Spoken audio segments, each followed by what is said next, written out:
Welcome to this week's Britain's favourite Sunday sermon. Now, you may recall last week I spoke about the British culture. I spoke about population growth and that we should be discussing this, debating this, as is the way in a proper democracy. And I also then went on a programme midweek on the BBC talking about immigration and the British culture.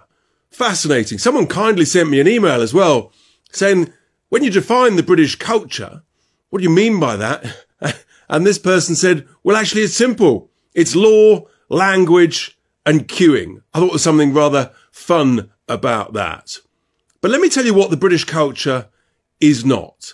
It's not the experience that I had as I arrived on Wednesday evening at the BBC, where there was a pro-Palestine demonstration, very noisy, very loud, about 30 people there. And I thought, well, I'll just pop along and have a chat. I was a few minutes early, and I often do this with people from the other side of the debate, whether it's picket lines. I often go and have a chat, whether it's Steve Bray and his anti-Brexit campaigning in Parliament Square. I'll occasionally pop along, we'll have a chat, sometimes shake hands, and we respectfully agree to disagree. So I thought I'd ask these pro-Palestine people just a couple of simple questions. And, you know, in a democracy, that's what you do. You debate, but you listen. You have a sense of tolerance, of listening to the other side. So the questions I asked was fairly simple. I said, do you agree that that Hamas should release the hostages that they're holding in Gaza, the Israeli hostages, well over 100 of them still there?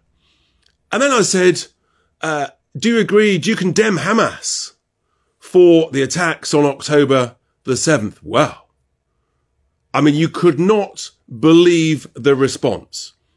Instead of talking to me, they had been playing drums and they'd been talking through their megaphone.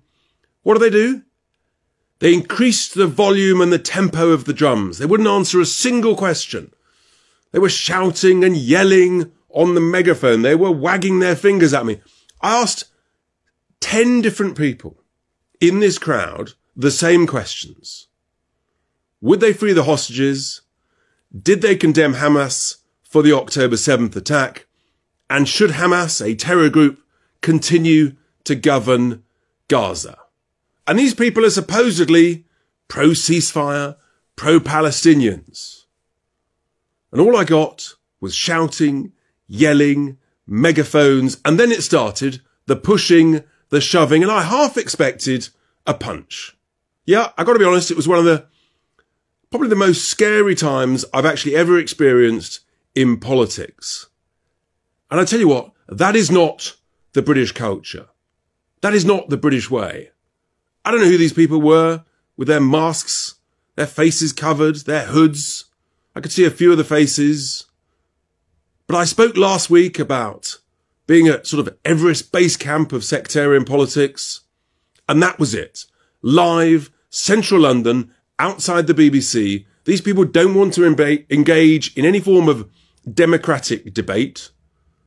They want a one-sided ceasefire by Israel, which basically means they want surrender. And of course, they had their genocidal chants from the river to the sea and Yemen, you know, try and turn another ship around.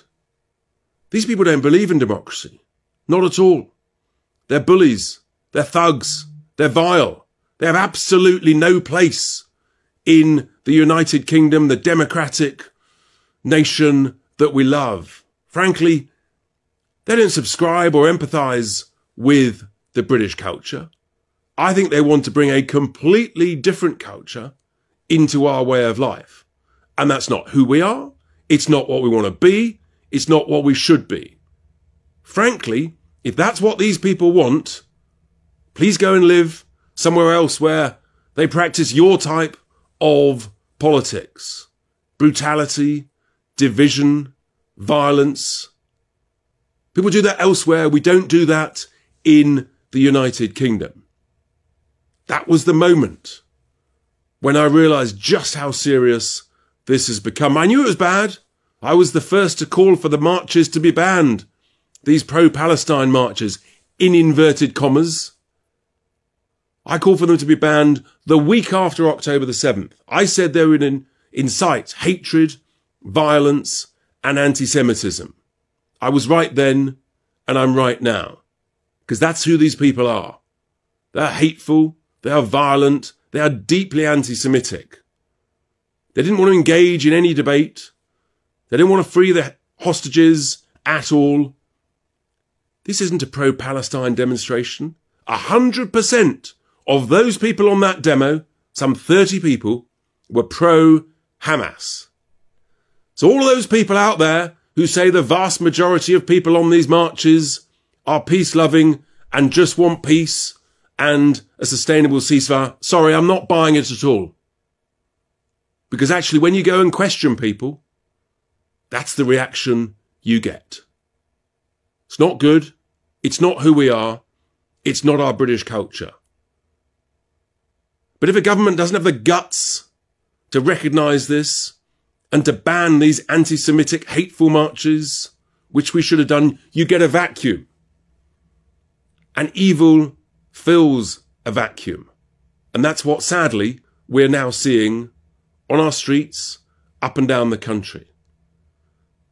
So if we allow our population to increase by over 1 million a year, people coming from all over the world, different faiths, different religions, different cultures, different creeds, or indeed no faith, but just a different way of life, a different understanding of how you treat people, how you respect people, how you have tolerance for different views, then we're going to end up in serious, deep trouble.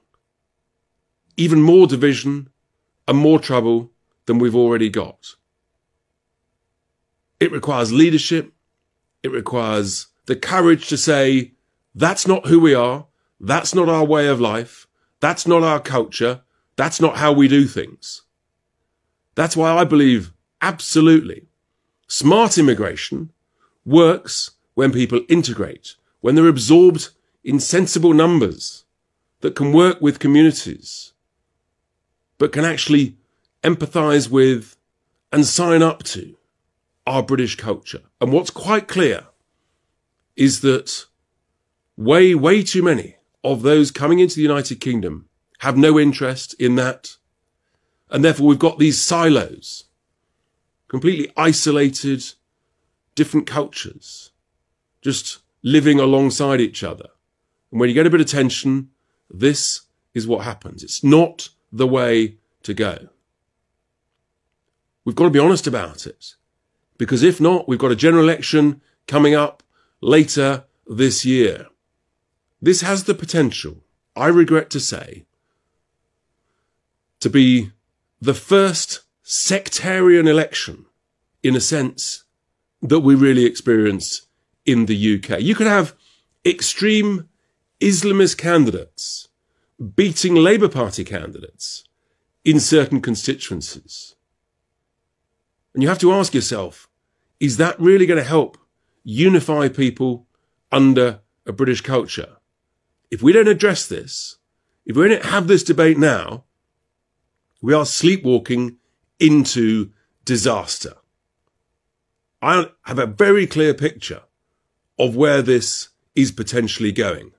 And I think we've just got to be honest about it and say, actually, that's not where we want to go.